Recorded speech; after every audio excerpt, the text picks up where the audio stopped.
గోవిందాయ నమః. హిందూ బంధువులందరికీ జయ శ్రీరామ్, వందే మాతరం. ఈరోజు శని జయంతి అట, కాబట్టి శని జయంతి శుభాకాంక్షలు తెలియజేసుకుంటున్నాను. చాలా మంది నన్ను శని జయంతి గురించి చెప్పండి అని అడుగుతున్నారు. సత్యభామను ఈ విషయం గురించి కాస్త మీరు చెప్పండి అని ఏ సందర్భంలో అడుగుతారో తెలుసా?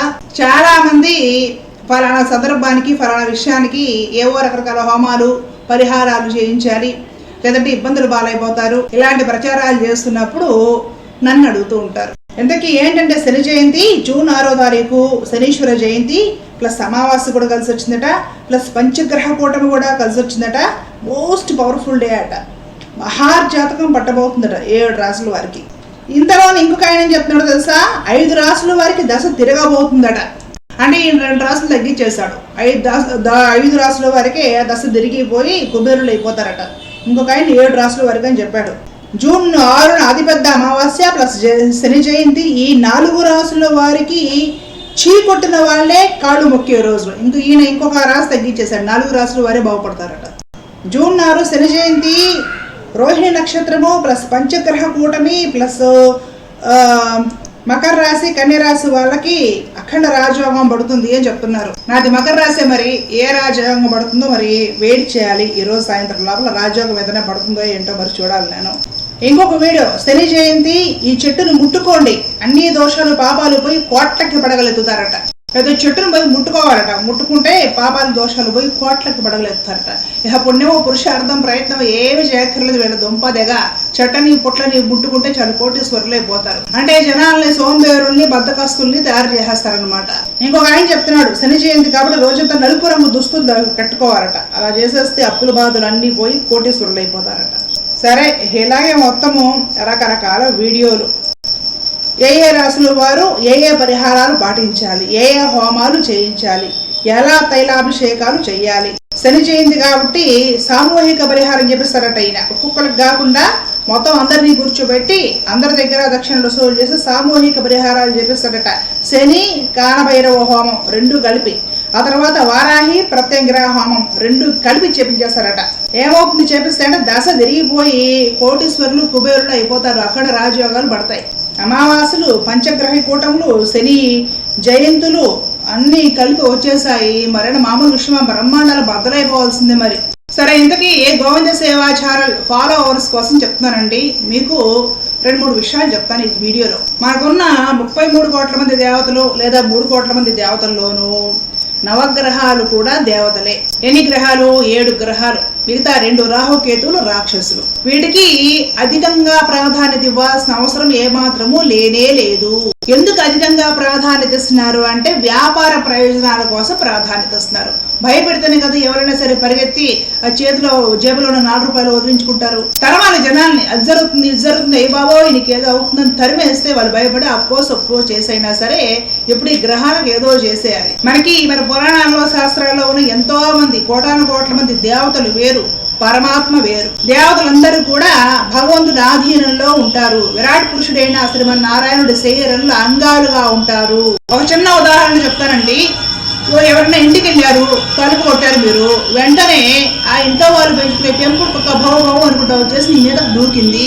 ఏం చేస్తారు మీరు చెప్పండి?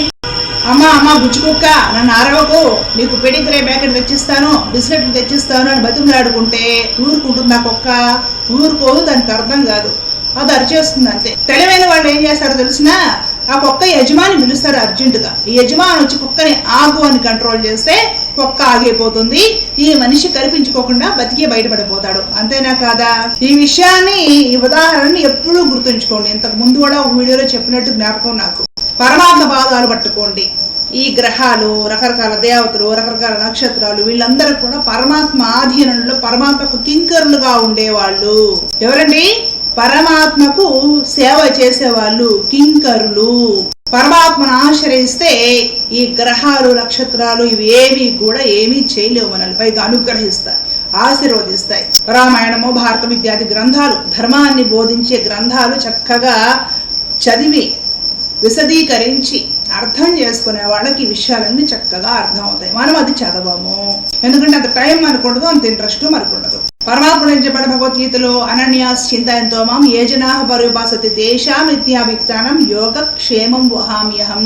అనన్యమైన భక్తి భావనతోటి ఎవరు నిరంతరము నన్నే స్మరిస్తూ నా పాదాలను ఆశ్రయించి ఉంటారో వాళ్ళ యోగక్షేమాలు స్వయంగా నేనే చూసుకుంటాను అని చెప్పాడు.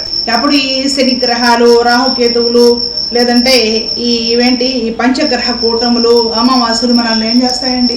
ఏంటి ఇవన్నీ? కాలగమనంలో ఈ కాలాలు గడిచిపోతూ ఉంటాయి, అంతే. ఏమవుతుంది? ఇంకేం చెప్పాడు స్వామి? సర్వధర్మాన్ పరిత్యజ్య మాం ఏకం శరణం వ్రజం అహం త్వా సర్వవ్యః మోక్షయిష్యామి మా శుచ. అర్జున, నువ్వు అన్ని ధర్మాలను విడిచిపెట్టు, అది చేయాలి, ఇది చేయాలి, అటు పోవాలి, ఇటు పోవాలి, ఇవన్నీ విడిచిపెట్టేసేసి నా పాదాలను ఆశ్రయించు, ధర్మం పాటించు. అహం త్వా సర్వపాపేభ్యః, సర్వ పాపాల నుండి నేను నిన్ను విముక్తుడిని చేసి మోక్షమిష్యామి మా శుచ, ముక్తిని కూడా అనుగ్రహిస్తాను. భగవంతుడిని ఆశ్రయించండి.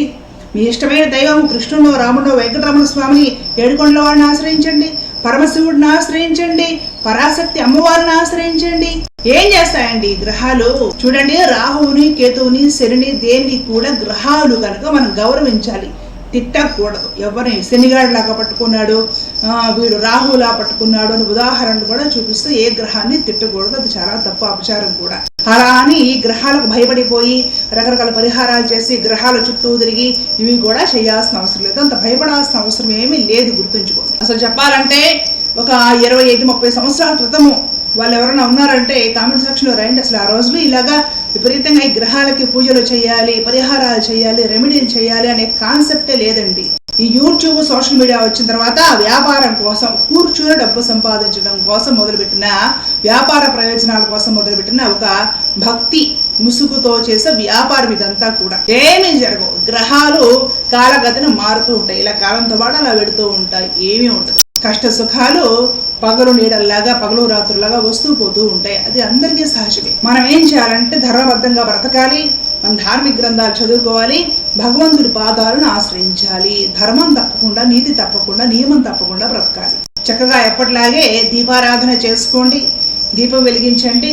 శని జయంతి కాబట్టి శనేశ్వరుడికి కూడా ఒకసారి గౌరవంగా స్మరించుకొని భక్తితో ఒక నమస్కారం చేసుకోండి చాలు. నల్లబట్టలు కట్టుకోవాలి, నల్లొత్తులు వేయాలి, నువ్వులు నూనెలు వేసేయాలి, ఏమీ అక్కర్లేదు. మరి చెప్తున్నారు కదా అంటే డబ్బులు మూటలు సంపాదించడం కోసం చెప్తాను. ఎర్రటెండలో పోయి పొలాల్లో కష్టపడి బరువులు ఎత్తి ఇంత ఎండలో ఫ్యాక్టరీలో పనులు చేసి, కర్మాగారాలలో కెమికల్స్ మధ్య పనులు చేసి, రోహిణి కార్త ఎండల్లో ఉద్యోగం కోసము రోడ్డు మీద నడుచుకుంటూ 5-6 కిలోమీటర్లు వెళ్ళేసేసే వాళ్ళకి తెలుస్తాయి నొప్పులు, డబ్బులు విలువ ఏంటనేది. కూర్చొని జాతకాలు చెప్తాం, జ్యోతిషాలు చెప్తాం, ఆ పరిహారం చేసుకోండి, పూజ చేసుకోండి, ఆ హోమాలు చేపిస్తాము అంటే ఏంటంటే ఈజీ మనీ కోసం అలవాటు పడిపోయారు. ఒక్క పూట ఈ రోహిణి కార్త ఎండలో పొలంలోకి వెళ్ళి పని చేయండి చూద్దాం. కష్టపడే వాళ్ళ సొమ్ము ఈ రకంగా భయపెట్టేసి నొక్కేస్తారా?